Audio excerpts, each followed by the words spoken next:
Bonjour, nous voici aujourd'hui sur la vidéo 5. Nous allons parler de menuiserie extérieure, faisant partie intégrante de ce que l'on appelle le clos et couvert. Les menuiseries aujourd'hui ne posent que très rarement de problèmes en termes de qualité. La pose est justement l'objet de toutes les malfaçons et du non-respect des normes et du DTU.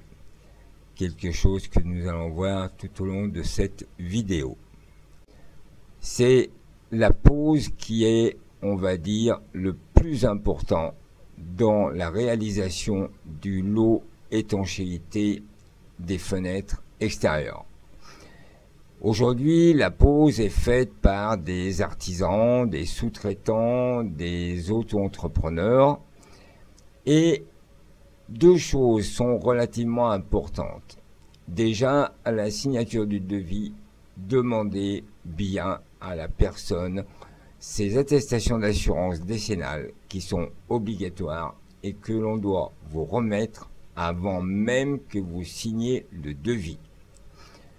Ensuite, en cours de chantier, si vous apercevez que la personne vous donne l'impression de mal poser, vous donne l'impression d'utiliser des matériaux qui, à votre avis, ne sont pas compatibles, n'hésitez jamais à stopper votre chantier et à appeler un expert. C'est votre droit et c'est votre intérêt. Nous allons donc dans cette vidéo parler et je vais essayer de vous montrer ce qu'il ne faut jamais faire et ce que vous devriez jamais avoir comme résultat. Voici un exemple sur site, comme toujours. Je profite de mes expertises pour vous montrer. Ici, nous sommes sur une belle maison qui a complètement été rénovée. Et un jour, les propriétaires m'appellent en me disant que lorsqu'il pleut à l'extérieur, l'eau rentre à l'intérieur et qu'ils ont froid. Chose qui normalement ne devrait pas être possible avec des menuiseries à haute tension thermique neuves. En réalité, si c'est possible, puisque ces menuiseries qui sont superbes sont mal posées. Comme vous le devinez, pourquoi? C'est la pose. Des menuiseries qui sont relativement bien faites, bien réalisées, mais mal posées. Donc fuyardes dans tous les sens du terme. Il y a deux façons de vérifier la pose d'une menuiserie. Comme vous le constatez ici en type rénovation, soit on peut voir tout de suite que les jointements ne sont pas corrects, que l'on a rempli de silicone pour essayer de camoufler et de cacher ce qui était mal posé, mal conçu, mal préparé. Et puis, il y a la seconde méthode. La seconde solution consiste à faire réaliser sur place ce que l'on appelle une infiltrométrie. Une infiltrométrie consiste à augmenter la pression dans un logement, dans une maison, et à mettre en route des pistolets fumigènes. Et comme vous augmentez la pression à l'intérieur d'un logement, cette pression veut sortir. Tous les défauts d'étanchéité d'une menuiserie vont laisser passer le fumigène. Vous voyez sur cette photo que de l'autre côté, il y avait avocats, huissiers et experts, et que tous ont pu constater la perte et la mauvaise étanchéité des menuiseries supposées bonnes et bien posées. En effet, une menuiserie posée correctement, suivant les règles de l'art et le DTU, ne peut pas laisser sortir et s'échapper le fumigène. Maintenant que nous avons vu la conséquence, que nous avons vu ce qui se passait lorsque les règles ne sont pas respectées, je vais vous montrer en graphique, en dessin que j'ai réalisé, ce qui aurait dû être fait pour que justement cette pose soit bien réalisée.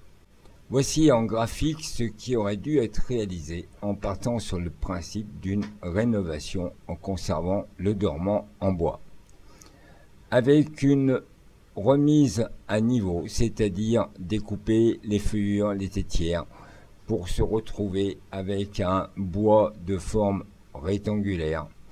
On s'aperçoit ici sur la fenêtre en expertise que j'ai fait déposer et démonter pour vérifier la pose, et effectivement vous pouvez voir que le dormant n'est pas solidaire du support en pierre, il n'y a pas de jointoiement refait, et c'est exactement ce que l'on peut voir sur ma gravure, sur mon dessin, avec la pièce en bois qui doit être en réalité redécoupée, reconfigurée en forme de bois rectangulaire avec un rabot, avec des ciseaux à bois, avec du matériel adapté, et ensuite refaire un calage. Mais ceci ne peut être valable que si mon support,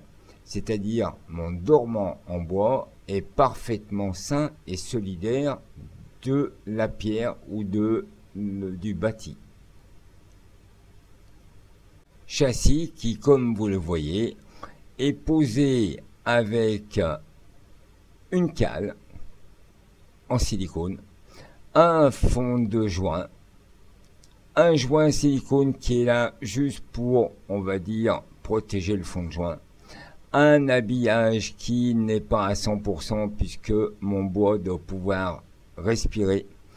Nous rappelons que le support est un être vivant et qu'il est interdit dans le DTU de l'enfermer complètement pour pas qu'il ne moisisse. Et à l'intérieur, ma menuiserie qui est posée depuis l'intérieur en emboîtement direct avec des couvre-joints incorporés, c'est-à-dire des ailettes directement dans le profil. Et quand les dimensions sont bien prises, je n'ai rien d'autre à rajouter que un petit silicone de finition. Maintenant, nous allons parler de la pose en configuration neuve. Que ce soit dans une maison en cours de construction, en rénovation ou en réhabilitation, systématiquement avec une dépose totale et une repose, on va dire en considération neuve, c'est en utilisant le support direct. Je vais vous montrer ce qu'il faut réellement faire pour être dans les normes. Toujours sur site et sur situation réelle, existante, ayant existé.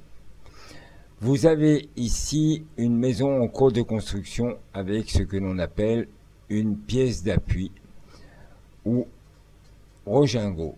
Vous voyez une pièce maçonnée, et cette pièce maçonnée fait une hauteur altimétrique qui doit être entre 15 et 16 cm en classique et 21 cm avec un plancher chauffant. Vous voyez ici sur le graphique qui est là une représentation avec une baie coulissante classique. Vous avez la pièce d'appui maçonnée, puis vous avez le coulissant posé dessus. Bien sûr, il est posé dans les normes sur une membrane d'étanchéité et vous pouvez vous apercevoir que le complexe qui est réalisé est fait avec une chape de ravoirage qui enrobe tout ce qui est fourreau et tuyaux. Je rappelle qu'elle est obligatoire. Un ensemble d'isolants dans la partie jaune qui est l'isolation du plancher chauffant. Le plancher chauffant qui est représenté ici dans une charge de 5 cm qui enrobe tous les tuyaux rouges qui désignent le chauffage, et au-dessus le revêtement. Revêtement classique type carrelage, que ce soit du 30-30 ou du 60-60, peu importe. Et vous pouvez vous apercevoir que l'affleurement du niveau carrelage arrive juste sur le dessus du dormant du châssis coulissant. Là, nous sommes dans une configuration d'une très bonne pose, et en plus, ce genre de pose peut être bénéfique pour ce que l'on appelle le PMR, c'est-à-dire le passage des fauteuils roulants. Voici la réalisation normative qui doit être faite sur place. Maintenant que vous avez vu le beau, je vais vous montrer quelques sinistres réels qu'il ne faut surtout jamais avoir chez soi. Sinon, appelez-nous vite, c'est que vos poseurs ne sont pas très respectueux. Premier cas, absence totale de pièces d'appui. Le menuisier, très ingénieux, a empilé des cales de bois pour essayer de supporter le châssis. Sous le deuxième, guère mieux. Vous le voyez difficilement, mais c'est rempli de mousse expansive. Il n'y a aucune cale et aucun support propre et étanche. Sous ce cas de figure, nous avons des baies coulissantes qui sont posées avec un écart de 2,5 cm en faux niveau et qui sont posées sur des cales aléatoires en bois. Ça tient parce que ça tient.